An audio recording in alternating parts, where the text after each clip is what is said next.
Bueno, pues ahora sí vamos a entrar de lleno a la competencia de esta sesión de este mes. El tema que vamos a tratar el día de hoy es energía en cirugía o uso de energía en cirugía. Inicialmente me habían dado carta libre a elegir un tema. Yo creo que este es un tema muy importante.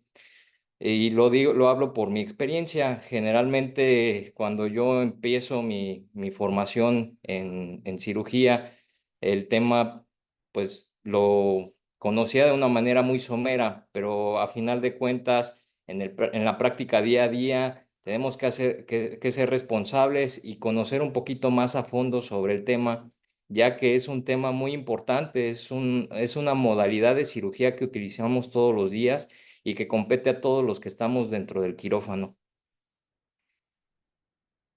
Me interrumpen si hay algún problema con la visualización de la presentación. Eh, Me presento, yo soy el doctor Arturo Cervantes, soy médico general por la Universidad Michoacana de San Nicolás de Hidalgo, soy especialista en cirugía general por la Universidad de Veracruzana, eh, soy docente de la materia de patología quirúrgica en la Universidad Anáhuac, Campus Córdoba, Orizaba. Tengo un diplomado en cirugía de trauma avalado por la Asociación Mexicana de Cirugía, la Sociedad Panamericana de Trauma y el, el Colegio Americano de Cirujanos en su capítulo México.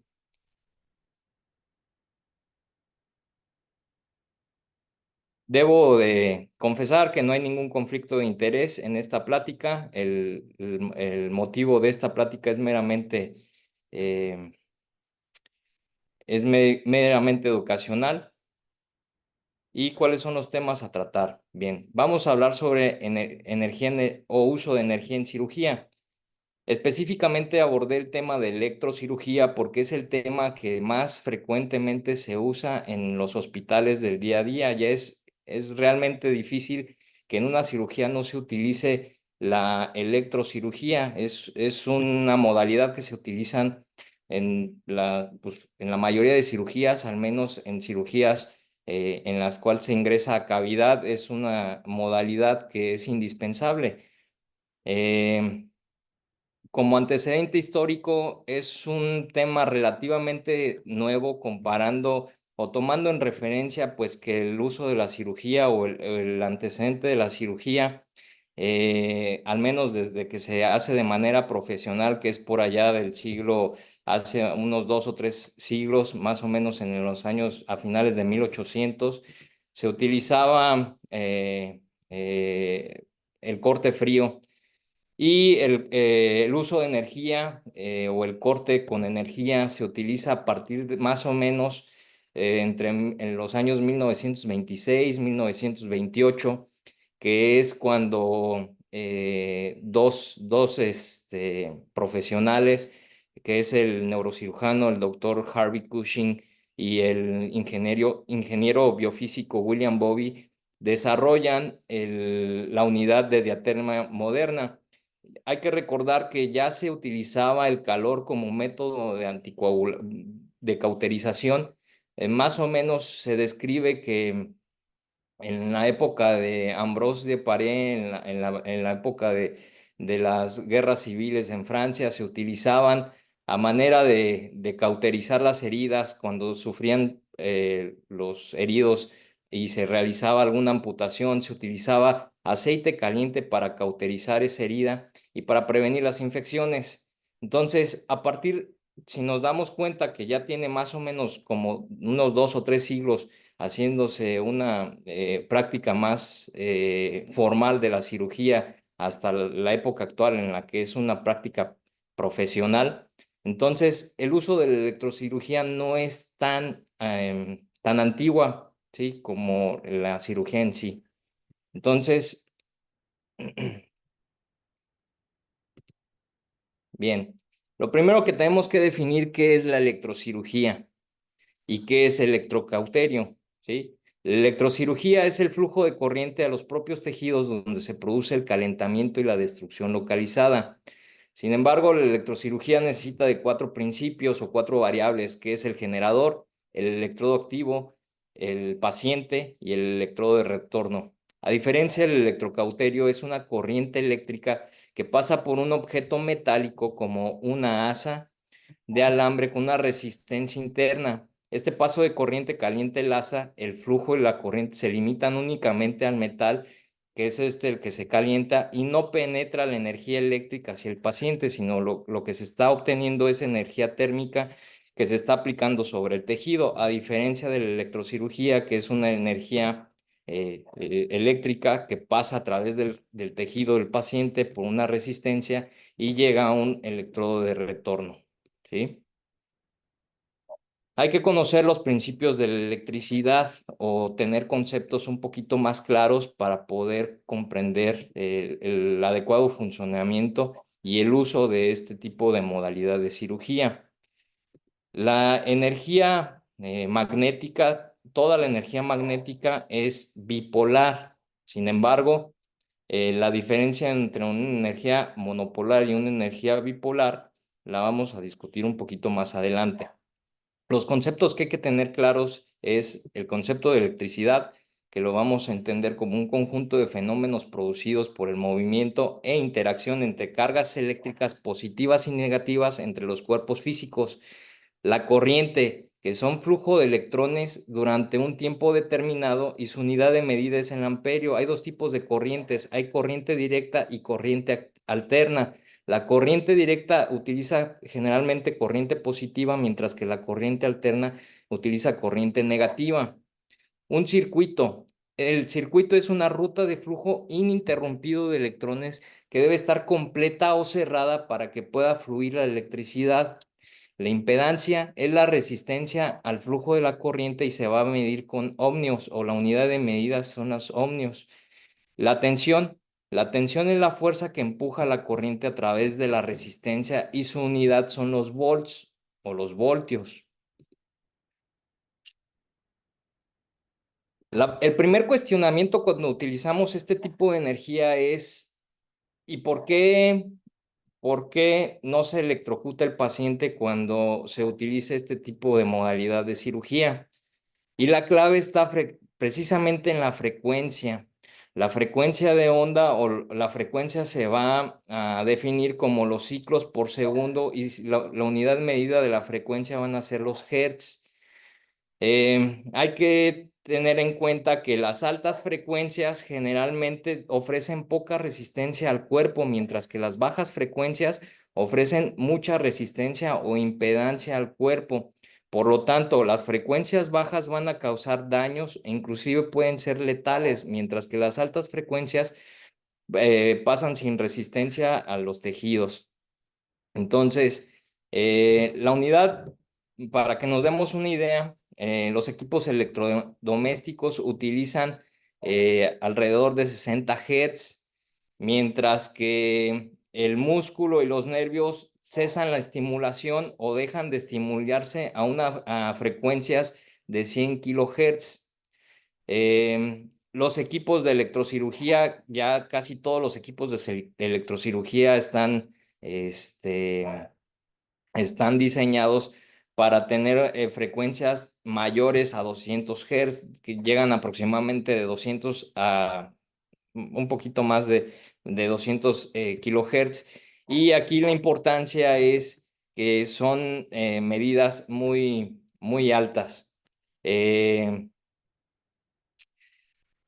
Por ejemplo, las frecuencias de radio se llegan a correr a 550 kilohertz, mientras que las frecuencias de televisión, que ya ahorita la televisión ya no es la televisión análogo que utilizaba este tipo de frecuencias, pero como antecedente histórico, la televisión antes se corría a una frecuencia de 54 megahertz, y ahorita se utilizan equipos digitales.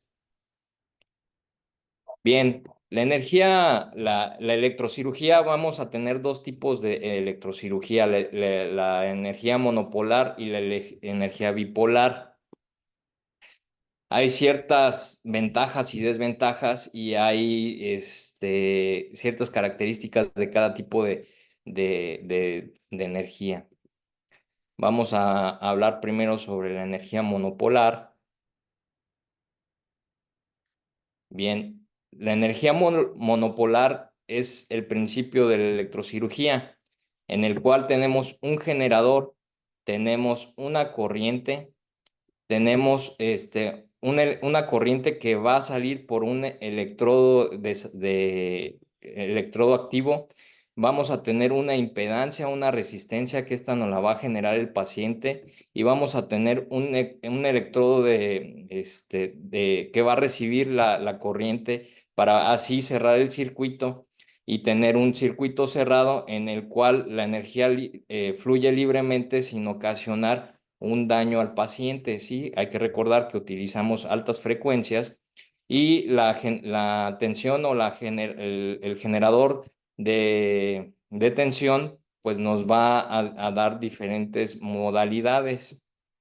Hay que recordar que la generación o la tensión se basa en principios de energía eléctrica, pero una vez que hay una impedancia y hay una resistencia a la energía eléctrica, esta se va a transformar en energía térmica, que es lo que va a estar ocasionando la lesión o la manera de trabajo de la electrocirugía. Bien. Los efectos que va a tener la energía monopolar van a variar según las técnicas quirúrgicas. Tenemos tres modalidades que son corte, mezcla y coagulación o fulguración. Es la unidad de electrocirugía más utilizada y debido a las tres variables que algunos equipos pueden tener hasta cuatro variables en cuanto a su uso, pero las más conocidas son corte, mezcla y coagulación o fulguración.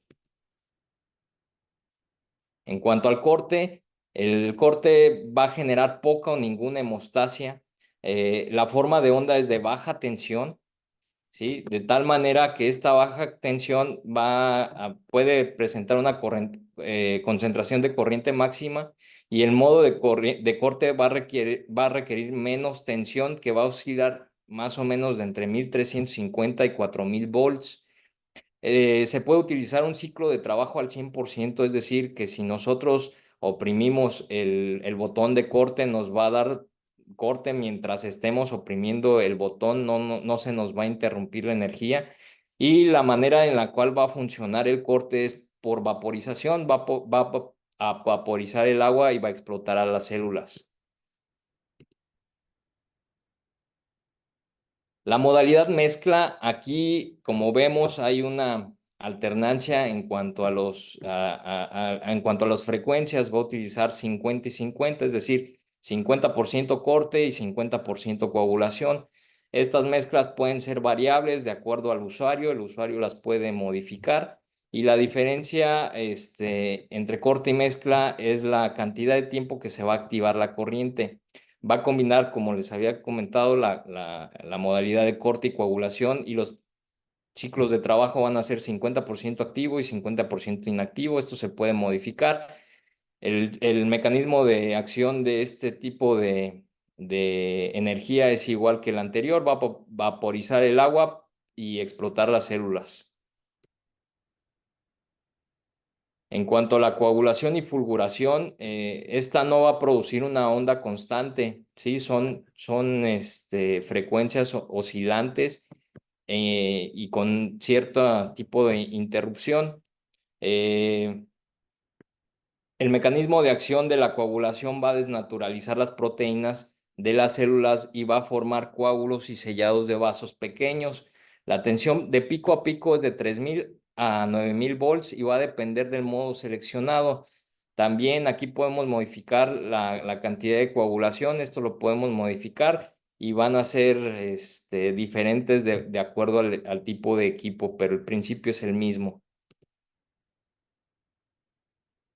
El modo de trabajo es cómo se va a utilizar el electrodo de salida sobre el tejido. Si nosotros activamos la modalidad de coagulación, que es el botoncito azul, lo pongo en estos botones porque es el equipo que más se utiliza, que tenemos el botón azul y el amarillo. Entonces, cuando dejamos presionado coagulación sobre el tejido sin separarlo, vamos a utilizar la modalidad de coagulación de tipo de secación. Lo que va a hacer es deshidratar las células y puede aquí provocar una escara. La modalidad de corte no necesariamente, bueno, la vamos a utilizar con el botón amarillo y no necesariamente tenemos que tener la punta del electrodo sobre el tejido. Esta puede actuar a una distancia separada del tejido y aún así su trabajo es efectivo.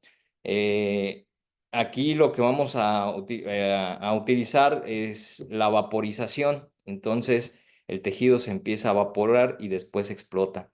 Y la modalidad de fulguración es el tipo de coagulación. Sin embargo, aquí no vamos a pegar el electrodo sobre el tejido, sino que el tejido, el electrodo puede actuar a distancia del tejido, venciendo la resistencia del aire y transmitiendo la energía a través de los tejidos.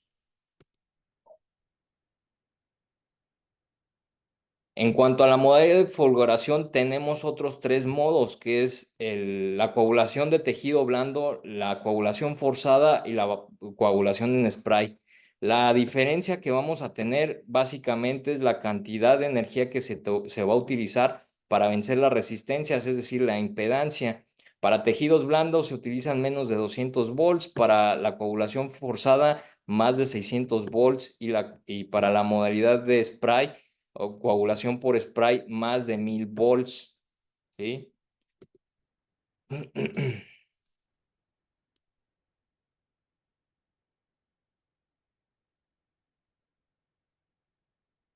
Bien.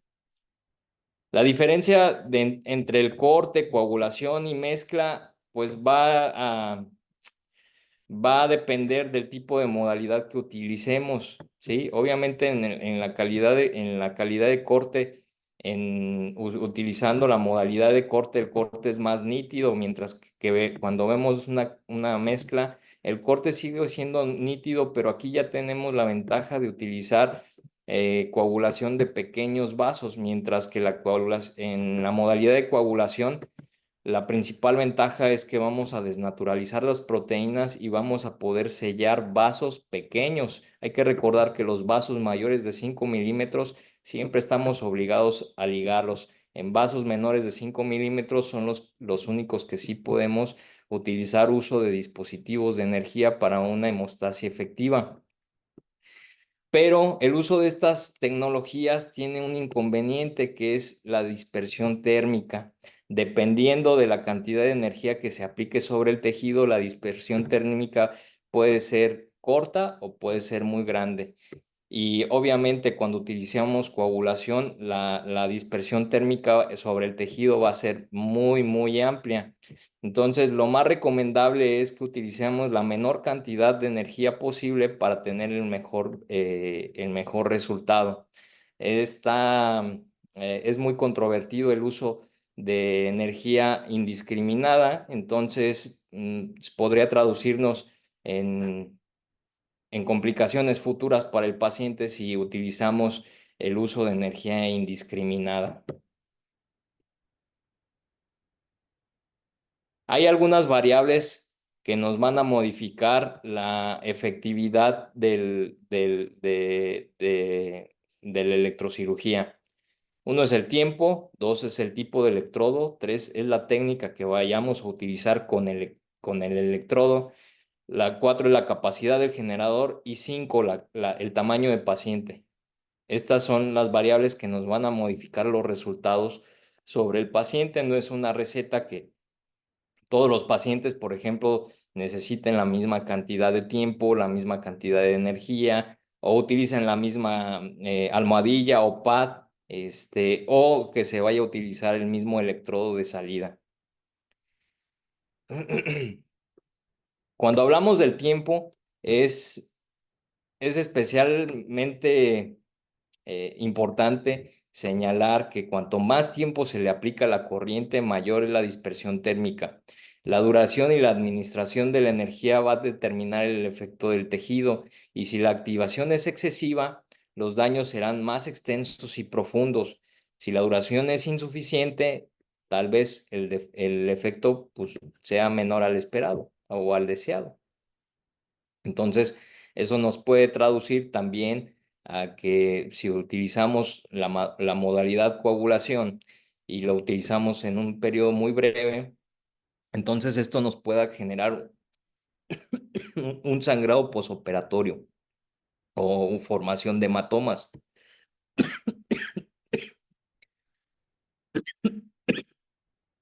Disculpa.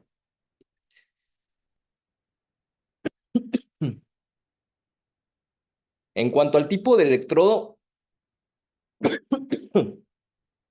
hay dos tipos de electrodos. El electrodo de salida y el electrodo de entrada.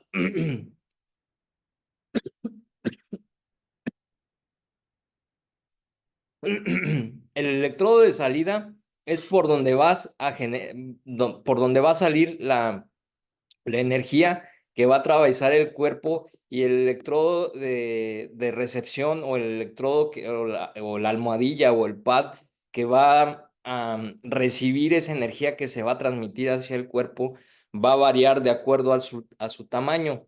Obviamente que si tenemos un electrodo de salida con una punta más pequeña, la energía se va a concentrar más en donde hay un punto más pequeño que cuando hay una superficie más grande. Entonces, si tenemos una punta pequeña, la cantidad de energía que se va a concentrar aquí va a ser mayor, y entonces el daño tisular va a ser mayor. En cuanto a la almohadilla o al pad, esta va a recibir la energía que se va a transmitir.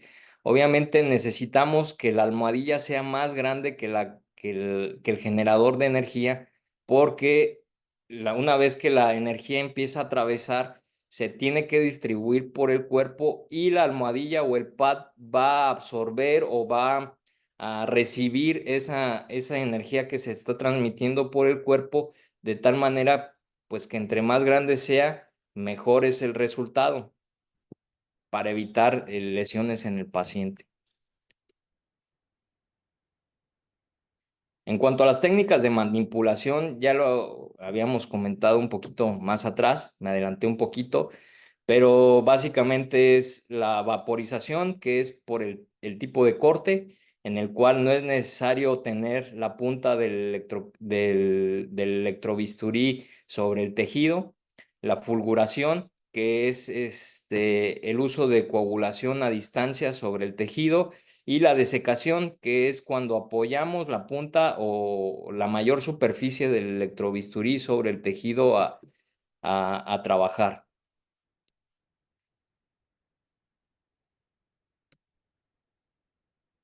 Hay otro factor que es importante, que es la impedancia. Recordemos que la impedancia es la resistencia de los tejidos al uso de la energía. Y de acuerdo a lo que trabajemos, hay diferentes órganos y tejidos que tienen una impedancia diferente. Recordemos que la impedancia la vamos a medir por ohmios. Entonces vemos que hay tejidos o que tienen bastante cantidad de agua, o que son tejidos que tienen o que están bien vascularizados, como son el ojo, el músculo, el páncreas, la próstata, la piel, el riñón, que tienen una impedancia baja.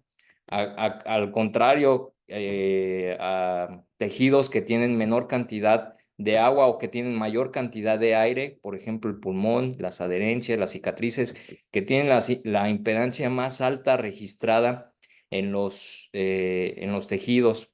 Entonces, ¿en base a qué vamos a,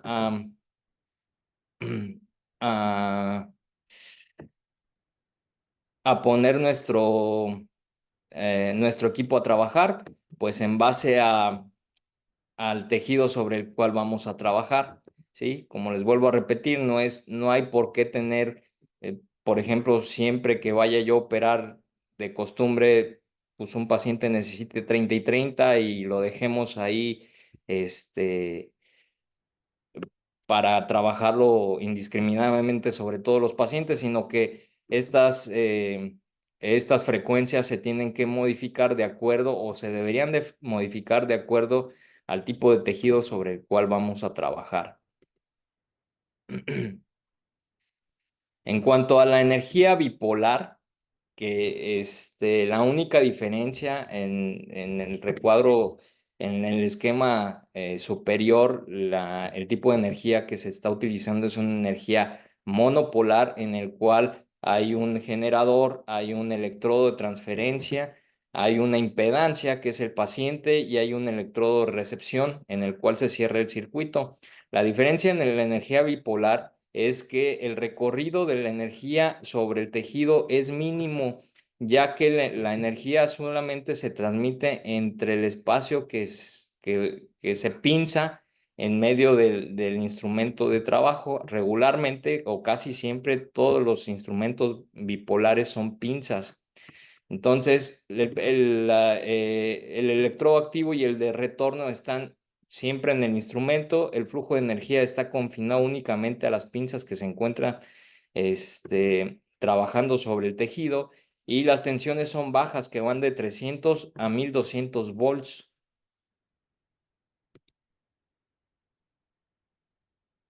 La manera de actuar de la energía bipolar es por la desecación.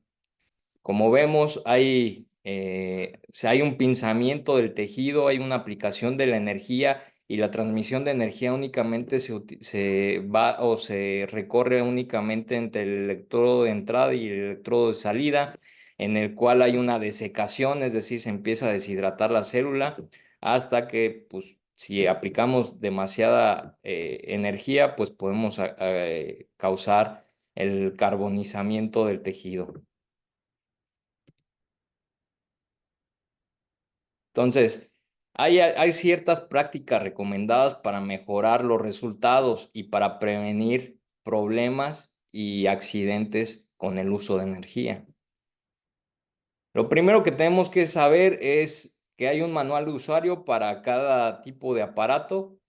Si ciertamente nuestras instituciones no nos lo dan, sería nuestra responsabilidad buscarlos por internet. Ahorita todo encontramos por internet y en el manual de usuario nos da las mejores pautas para el mejor resultado del aparato con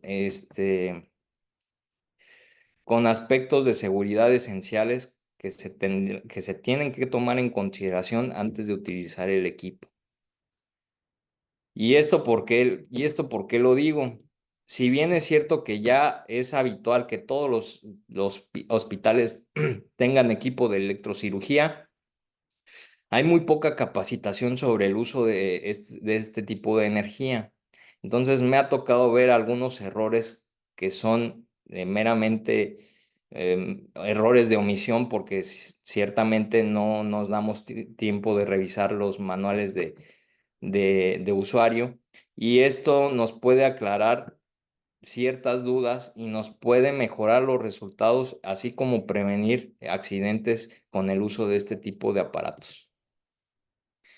Una de las recomendaciones que siempre se utilizan en todos los manuales es que se utilice una funda no conductora, ya que el electrodo activo o el electrobisturí puede que se encienda o se active accidentalmente por el ayudante o por alguien que se encuentra dentro del campo quirúrgico, o algo que es muy frecuente, que los electrobisturís que están diseñados para un uso nada más se reutilicen. Entonces el circuito o la placa del botón con el uso ya hace falso porque se desgasta y entonces puede que el electrobisturí se active solito.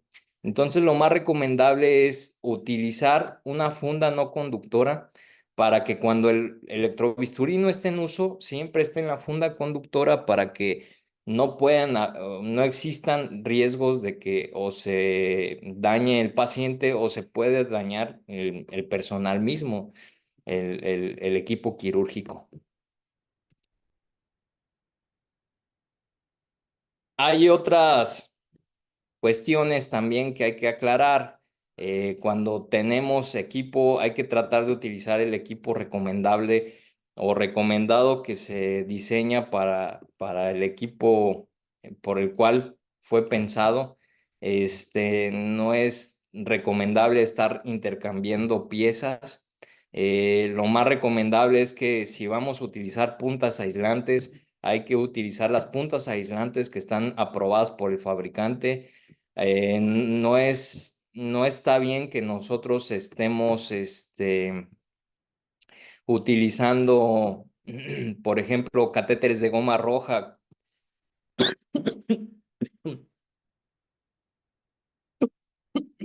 Una disculpa.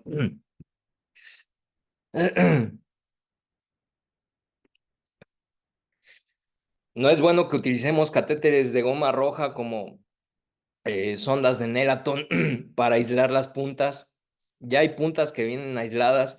Es mejor utilizar puntas aisladas ya fabricadas que nosotros andar improvisando aislantes, que esos aislantes, por ejemplo, la goma roja en contacto con el potencial de energía puede llevar o puede ocasionarnos un incendio dentro del quirófano o lo peor que sea en el paciente y nos causa una lesión inadvertida. Otra de las situaciones que también son bien comunes es que durante el uso del electrobisturí se nos produzcan escaras. Estas escaras pues son productos de la combustión en la cual se nos hace, pues se carboniza la punta y esta punta tiene que estar limpiándose con frecuencia porque esta punta sirve como combustible y puede provocar incendios. Entonces hay que estarle dando cierta limpieza cada cierto tiempo cuando el electrobisturí no se esté utilizando. Además de que la escara va a reducir la eficacia en toda la unidad, no nada más en la unidad de salida, sino que va a generar más impedancia o va a generar más resistencia para el equipo. Y entonces el equipo, como ya está automatizado, entre más resistencia tiene, el equipo tiene que liberar más energía para liberar esa impedancia o esa resistencia. Otra cosa que tenemos que tener bien en claro es el electrodo de retorno. Todos los componentes del electrobisturí tienen que ser analizados uno a uno, desde el generador, el electrodo de salida, el electrodo de retorno y las corrientes eléctricas. Ya que la lesión más común ocasionada por el equipo del electrobisturí o electrocirugía es la lesión cutánea en el lugar que aloja el electrodo de retorno al paciente, es decir, la almohadilla o el pad que se utiliza. Esto pues, no cabe ni explicarlo, todo el mundo hemos utilizado este tipo de aparatos y lo recomendable es que hay ciertos equipos que ya traen almohadillas que se pueden reutilizar y hay equipos que tienen almohadillas o pads que son desechables, que vienen con un adhesivo. Entonces las almohadillas que vienen con un adhesivo pues se va desgastando y además los circuitos se van desgastando porque son más delgados los que tienen pegamento autoadherible en comparación a los que son más gruesos, que son de uso más repetitivo. Entonces, algo que se descuida mucho es la almohadilla que se utiliza en el equipo del electrodo de retorno. La ventaja de este electrodo de retorno es que al menos ya los equipos nuevos antes utilizaban un circuito de tierra diferenciada en el cual forzosamente tenía que tener la placa para que el circuito terminara para que el equipo terminara el circuito y así se pudiera llegar a un flujo de energía sin interrupciones. Pero ¿qué pasa si antes el equipo o se desprendía la almohadilla y no se daba cuenta porque antes los equipos no tenían alarmas? Entonces, eso ocasionaba que el paciente pudiera presentar quemaduras serias o lesiones inadvertidas. Afortunadamente ya los nuevos equipos tienen un sistema que es el sistema generador aislado. Este sistema lo que hace es dividir las cargas de tal manera que la tierra ya está referenciada dentro del equipo. Entonces, lo único diferente es que si la placa se desprende en algún porcentaje, casi siempre se inactiva, el equipo se inactiva y nos manda una alerta.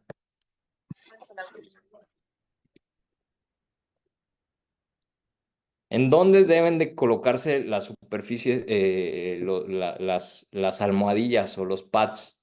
Generalmente, o las instrucciones del fabricante nos dicen que debe de colocarse en piel seca y limpia, en zonas convexas y en zonas que tengan masa muscular grande y bien perfundidos del mismo lado de donde va a ser la cirugía, ya que recordemos que si se utiliza, si se utiliza energía monopolar, entonces, la energía tiene que atravesar todo el tejido del paciente y va a buscar el sitio donde está el electrodo de recepción. Entonces, hay que buscarlo donde tenga menor transmisión de energía. Por decir, si vamos a hacer una cirugía en el brazo, pues podemos poner la almohadilla justamente abajo del brazo. Si vamos a hacer una cirugía abdominal, pues hay que tratar de buscar el glúteo, buscar el dorsal ancho para que la transmisión de la energía sea más corta, ¿sí? Porque luego ha pasado que pues le ponen, va a ser una cirugía de rodilla y le ponen el electrocauterio perdón, el electrobisturí o la almohadilla del electrobisturí en el brazo. Entonces, la transmisión de energía que tiene que hacer es más grande. Entonces, hay más posibilidades de que hayan daños ocasionados por la transmisión de la energía. También hay o electrodos de acuerdo al peso, ¿sí? Los electrodos o las almohadillas de adultos de mayores de 14 kilos, perdón, son almohadillas libres de látex y son de un solo uso. Esto ya ha cambiado, ya hay almohadillas que son de uso repetitivo, pero son de materiales más resistentes, son de caucho. Las almohadillas infantiles, su uso está recomendado para pacientes de 3 a 14 kilos, igual están libres de látex y son de un solo uso, esto con el fin de evitar alergias o en pacientes que no se conocían con alergia al látex, entonces no se fabrican de este material. Y en neonatos hay almohadillas especiales que van de 0,5 a 3 kilos. Estos, pues, lo más recomendable es que si va a haber una cirugía en la cual se utiliza energía, en la cirugía, y si el paciente pesa menos de 0,5, lo más recomendable es usar cirugía bipolar.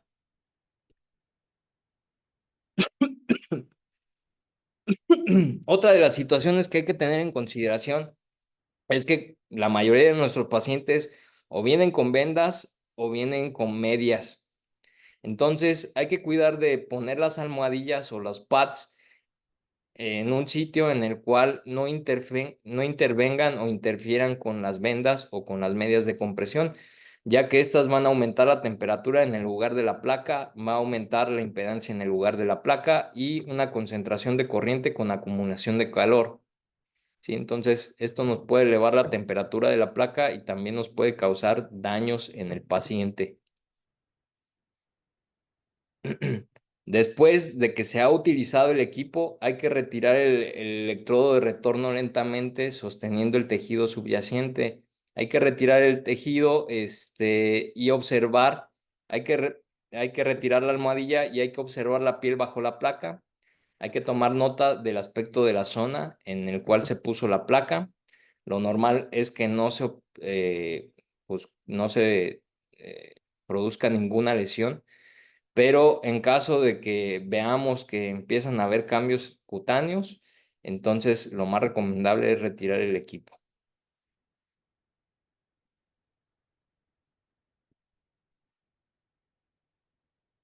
Otras de las precauciones de seguridad importantes es que no se deben enrollar ni agrupar los electrodos. Los cables de los electrodos no se deben de enrollar en instrumental de metal, y los cables entre sí no se deben de agrupar, tienen que ir libres, sueltos y en direcciones diferentes para evitar cruce de energía. Aunque tienen recubrimiento de fábrica, si estos equipos son usados con mucha frecuencia y se reutilizan y no se desechan los equipos que son desechables, entonces tiende a aumentar el riesgo de presentar lesiones inadvertidas por desgaste del tejido, en el cual se puede caer el recubrimiento y pueden hacer arcos voltaicos hacia otro cable y pueden causar cortocircuitos o lo peor, que pueden causar daños al paciente o al equipo quirúrgico. En caso de que haya un dispositivo eléctrico implantado, hay que avisar al anestesiólogo que vamos a utilizar energía ya sea monopolar o bipolar. Si utilizamos energía monopolar, tiene que ser la energía más baja que podamos utilizar. De preferencia, tenemos que utilizar energía bipolar. Y después de la intervención, hay que solicitar a un experto a que revise el dispositivo eléctrico implantado para ver que no hayan ocurrido daños después de utilizar el dispositivo. Otras de las cosas importantes a considerar es que los pacientes no deben de traer joyas. Ya ahorita, por el tipo de aparato que se están fabricando, ya es cada vez más difícil, pero aún así puede tomar el equipo como referencia, que cualquier joya que esté hecha de metal pueda definirla como una tierra, y cerrar el circuito con el equipo, con la joya o con el equipo de metal, y esto puede ocasionar daño al paciente. En cuanto a los aparatos dentales, también esto hay que tomarlo en consideración. No es muy frecuente que los pacientes tengan aparatos dentales, pero si llegan a tener, lo más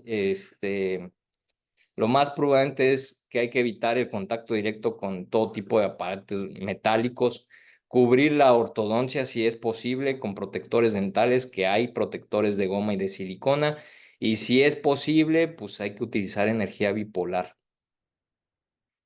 También hay que tener especial precaución en pacientes que tienen tatuajes, porque hay que evitar colocar las almohadillas o los pads sobre un tatuaje. ¿Por qué? Porque algunas tintas, y especialmente la tinta roja, va a contener metales que podrían actuar como un conductor eléctrico. Entonces pueden causar quemaduras en el sitio de aplicación. Otro de las inconvenientes o que podemos prevenir son los riesgos electroquirúrgicos. Estos riesgos electroquirúrgicos van en relación por el daño o por la falta de mantenimiento del equipo que vamos a utilizar. Hay que recordar que la energía electroquirúrgica no nada más se utiliza en cirugía abierta, también la podemos utilizar en cirugía laparoscópica, y lo más frecuente es que el riesgo electroquirúrgico suceda en equipos laparoscópicos, porque el campo de visión es más limitado. Entonces, ¿qué es lo que podría pasar? Pues por falla en el aislamiento del equipo, puede causar un arco voltaico que pueda lesionar algún otro tejido, o cuando hay dos conductores separados por un aislante que descargan corrientes a otro material conductor, como por ejemplo tejido o un trocar.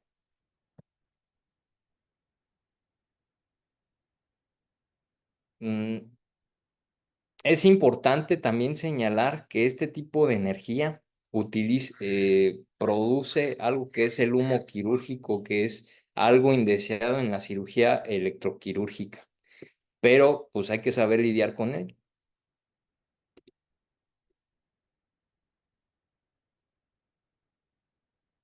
¿Qué es lo más importante después de que se produce el humo? Pues hay que limpiar el humo. ¿Por qué? Porque el humo quirúrgico es formado a partir de residuos procedentes de alteraciones gaseosas y vaporización de los tejidos y proteínas. No nada más el equipo de electrocirugía lo produce, lo pueden producir equipos láser, ultrasónicos, sierras óseas, taladros, equipos de alta velocidad. Entonces, todos estos equipos que se utilizan en la cirugía moderna pueden utilizar el humo quirúrgico.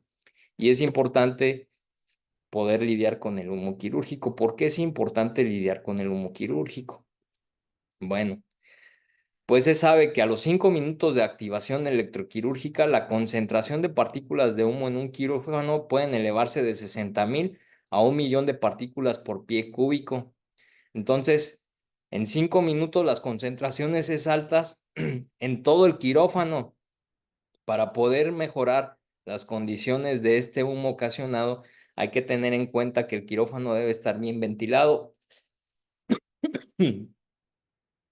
Hay que utilizar aire y circulación del mismo para reducir la concentración de partículas al nivel inicial, ya que el contenido del humo puede tener sangre, puede tener patógenos como virus, pues virus del VIH, virus de la hepatitis, virus del papiloma humano, algunas bacterias, ¿sí? También pueden tener tejido carbonizado y vapor. Se dice que la comparación entre utilizar el equipo de electrobisturí a modalidad de coagulación es lo mismo que fumar 6 cigarrillos. Otras de las acciones recomendadas, si ya sabemos qué es lo que nos está ocasionando los problemas, entonces que hay que enfocarnos sobre el problema para poderlo solucionar. ¿Qué es lo que necesitamos? Pues que en el quirófano tengamos sistemas de evacuación de humo, ventilación adecuada del quirófano, y es indispensable tener aire acondicionado para que pueda barrer esas partículas producidas por el humo y utilizar equipo de protección adecuado, es decir, cubrebocas, si se puede utilizar mascarillas, o gogles o lentes.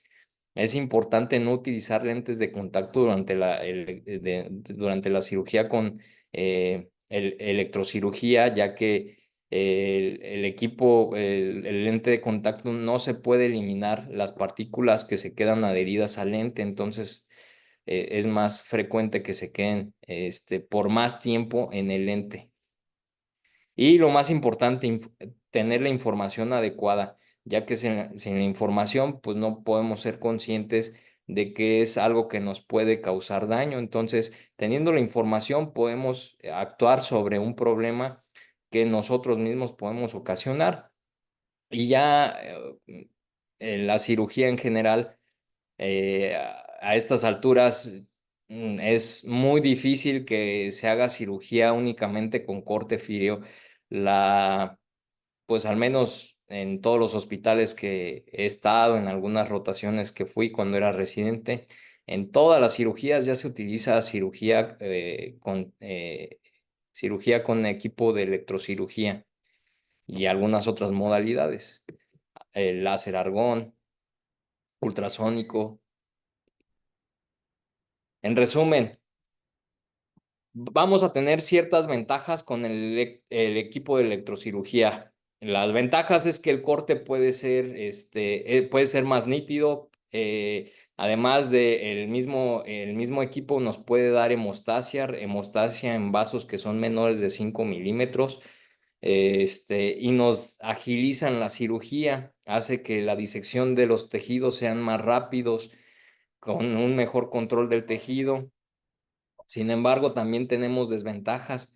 El uso de energía nos puede causar necrosis del tejido, desvitalización del tejido, una fibrosis también del mismo y una cicatrización un poquito más exagerada. Entonces, en resumen, ya es prácticamente imposible que se opere sin un equipo de electrocirugía. Ya es más habitual y va a ser, yo creo que mientras no aparezca algo mejor, es una modalidad que vamos a estar utilizando frecuentemente pues hasta que llegue algo mejor. Simplemente hay que tener en consideración y hay que ser responsables con el uso de, de este tipo de modalidad, cuidando al paciente, cuidando a nuestro equipo quirúrgico y cuidando a todos los que están en el área quirúrgica. De esta manera, pues vamos a tener mejores resultados y vamos a evitar accidentes que pueden ser 100% prevenibles. Esta es la bibliografía que se utilizó para la presentación y por mi parte eso es todo. Muchas gracias.